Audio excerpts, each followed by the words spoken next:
Thanks a lot, Mr. Chairman. And good afternoon to all of you. It's a great pleasure being here with you today after the previous global events.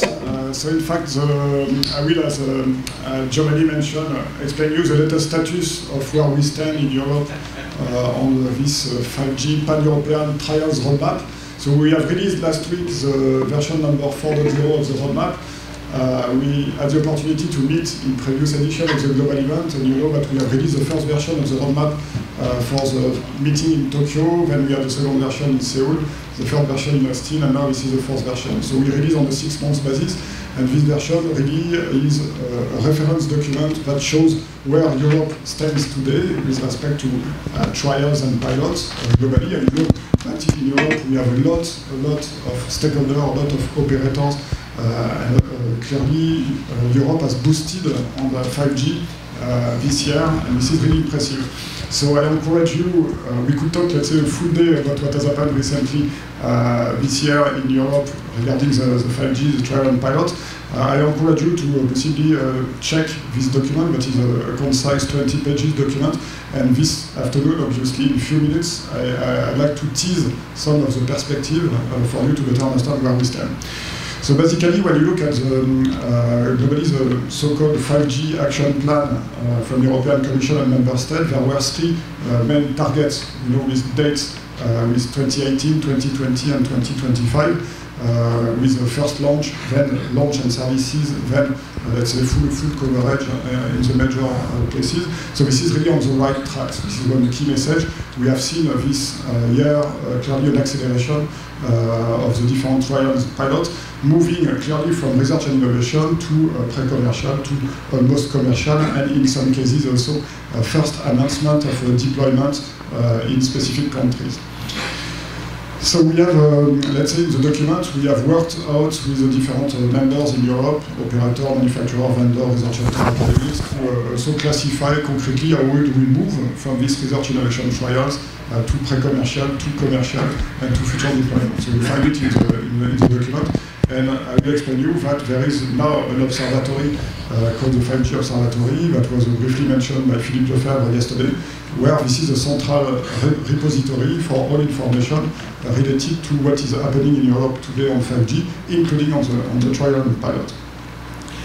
So then, what you may remember, what we discussed in the previous global events, is that European strategy is clearly directed also towards the adoption of 5G by vertical stakeholders.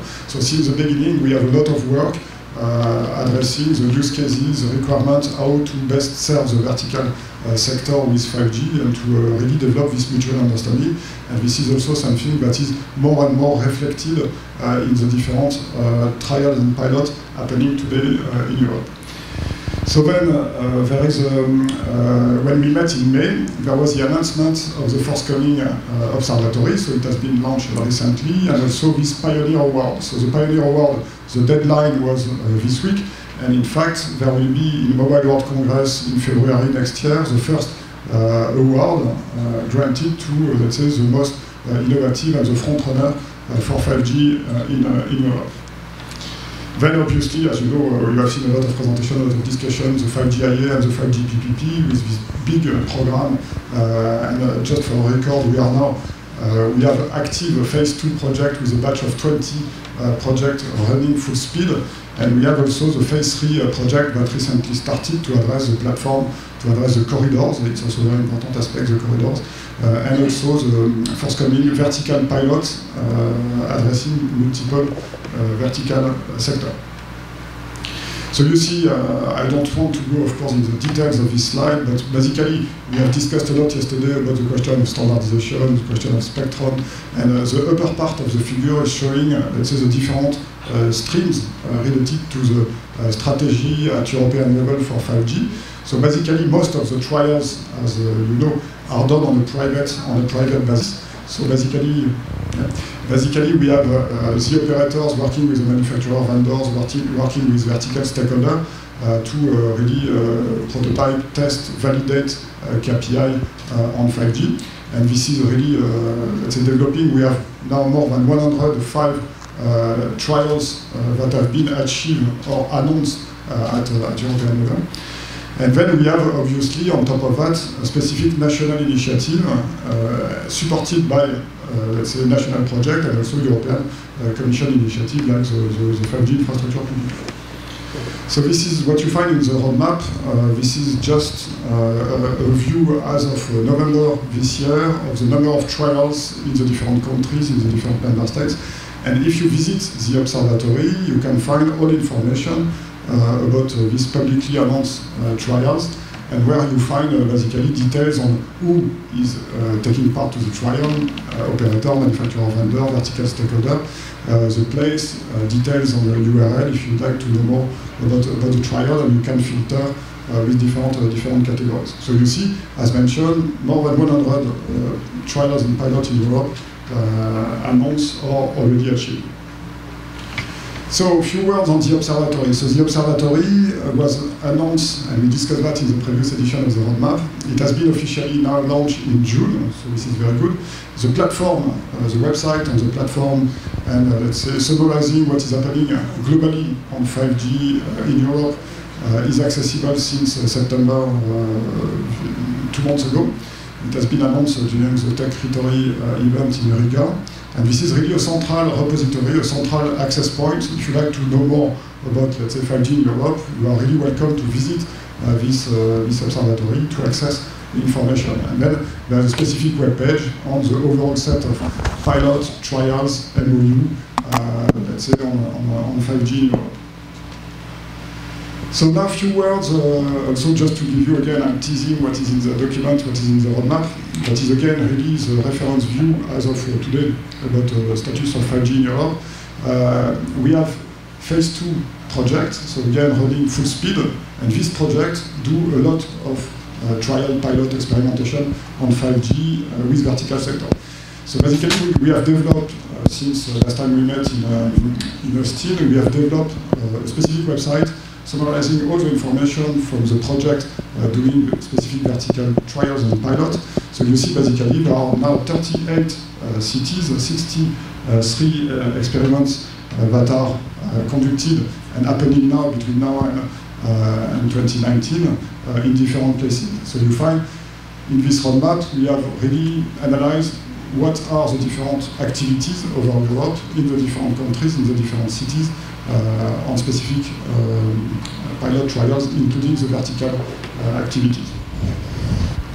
So what, just also to highlight another point, important point, is that obviously the trials and pilots, they are also developed using specific, let's say, platform, specific nodes, and this is highlighting, this is a geographic cartography of the recently started projects on end-to-end facilities on platform at European level, building on a commercial platform for manufacturer vendors, but also using a specific research center academic platform in order to really make experimentation of 5G functionalities and working in a cooperative mode with different partners, including vertical partners.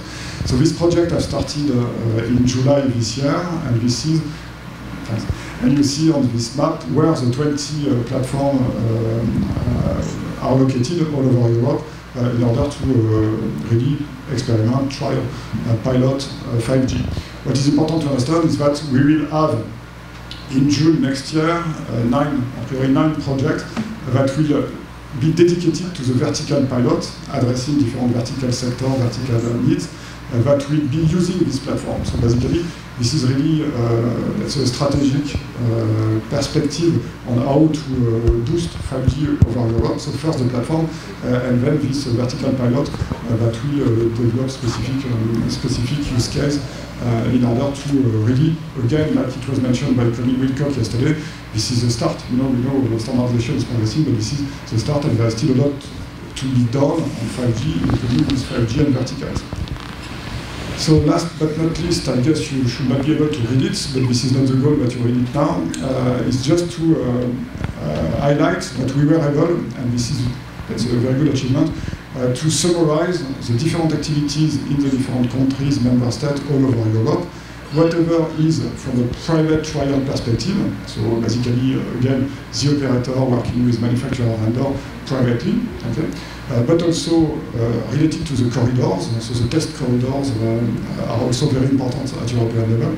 Working with national initiative, working with a specific PPP project, so either the platform or the vertical pilot, or let's say in the phase 2, and basically summarizing for all these categories. So you have countries that are obviously engaged in one or many of these different activities, and you see the cities. And basically, when you look at the list of cities, you see why I was explaining you that we see clearly this demultiplication and this intensity of 5G activities all over Europe in the different countries and cities. And we know at the end that the first deployment will happen, obviously, clearly in some of these cities. And just to conclude, on the first point I was introducing regarding the 5G action plan and the city per country to have 5G deployed and launched in 2020, obviously most of the cities are already captured in this summary table. So that's it from my side. Thanks a lot. Okay, thank you very much.